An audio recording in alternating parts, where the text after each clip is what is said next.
pleasure. We can't be free unless we be honest. Sometimes it ain't that we don't know. Sometimes it's that, no, we still like this place right here. We still like being here. Because sin is pleasure. That's pleasurable. I told the man this thing. I said, there's pleasure, but behind that pleasure, we didn't know there was death. Behind all of that fun we was having, we did not know behind that was death. We couldn't see it. We only could see what was on the surface. But beneath that was something that was ready to snuff your life out. Thank God for his mercy. For 60 seconds, put your hands together for the mercy of God. Yeah, he picked up on my tendencies. But in order to break the trend, I had to do something different. I had to respond different to the disappointment in order to break the trend of the tendencies that was happening in my life. Was happening in my life. And here's what we have to do. We have to switch up tendencies to change the pattern of behavior. The tendency happened, the behavior was to watch porn and go down a dark hole. Because if we never change it, it will continue to give Satan access to our lives. But I believe that we are in a season where we got to call an audible. Now, all the men are going to appreciate this. I'm about to teach the women something, but all the men are going to appreciate this right here. In the game of football, there's something called calling an audible. You get to the line of scrimmage. Look at Elder Ringo, he's excited.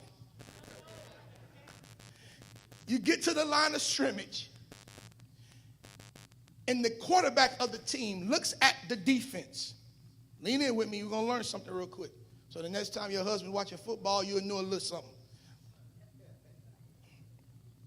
You look at the defense. Now the defense sets up defensive plays because of the film that they studied, because they see the tendencies of the offense. So they will call a certain defensive play because they see the alignment of the offense.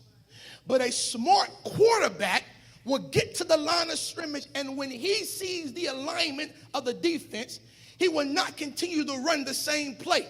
What he would do is make the adjustment and call an audible. And I believe in this season, it's time to make adjustments to our life, to call an audible on the enemy. It is time to call an audible. We keep on thinking that this certain play we're running is going to get the results that we need. And in fact, every time we do this, we keep bumping our head against the wall. When are we going to line up and see what the defense is running and make an adjustment on life and call an audible? Because when an audible is called in a game of football, either it goes, amen, the right audible, either it goes for a first down or it goes for a touchdown. And I don't know about you, I just don't want a first down in life, but I need to score a touchdown. I need to make some adjustments in life, amen, that will cause, amen, the enemy, amen, to lose his mind, because he's accustomed to me continue to run in the same play and getting the same results. And then we look back and say, God don't work. And then we look back and say, this life ain't worth it. Then we look at, what's the use of going to church? I'm still broke. What's the use of showing up? I don't got it. What's the use of doing this? Nothing's working out for me. No, it's not working out for you because the defense has picked up on your tendencies and you refuse to run a different play. But it's time that you look at life and say, I got to make the adjustment and I got to call an audible. I got to call an audible, because if I don't call the audible, amen, I'm giving the defense an upper hand.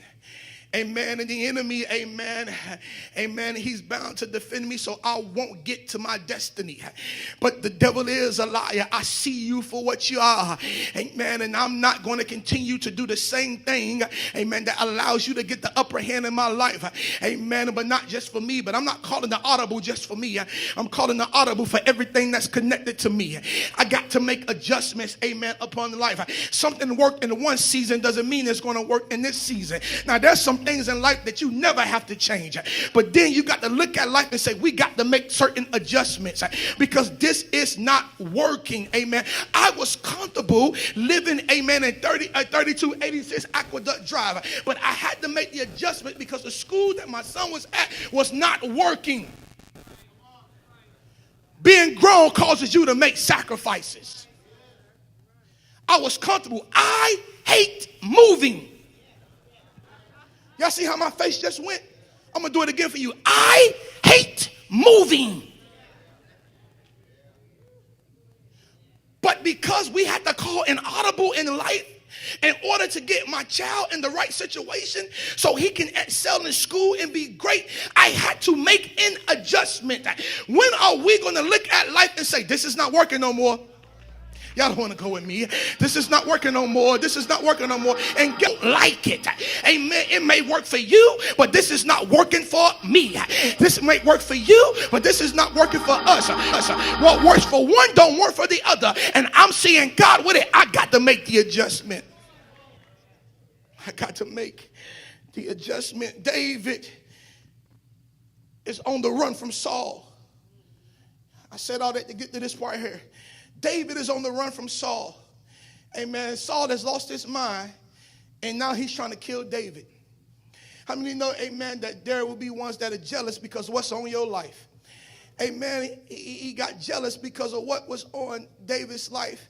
And matter of fact, really what it was, that God rejected him, amen, and called David. And it would have never been no rejection had Saul been obedient unto God. But Saul decided to do things the way he wanted to do it. And God said, today I reject you. How many, this is the dangerous part right here. God rejected him and still let him stay in that position. That scares me. He still operated as a king, yet he was rejected. Every time I read that in this story, that story in the Bible, it does something on the inside of me because he still operated in a position that he had no authority in. It scared me. And now because, amen, there has been a rejection, amen, not from man, but from God. Listen, who cares if they reject you? As long as the king don't reject you, you still got a place. That was a mouthful right there. I said, who cares if they reject you? As long as the king doesn't reject you, you still got an audience. Amen. God rejects Saul. And now he puts this thing on David. Something David did not ask for. You mad at me for something I got that I never asked for. I didn't go looking for it. I didn't brown nose for it. Amen. I didn't suck up for it. Amen. I was just faithful and it came to me. Amen. I didn't go ask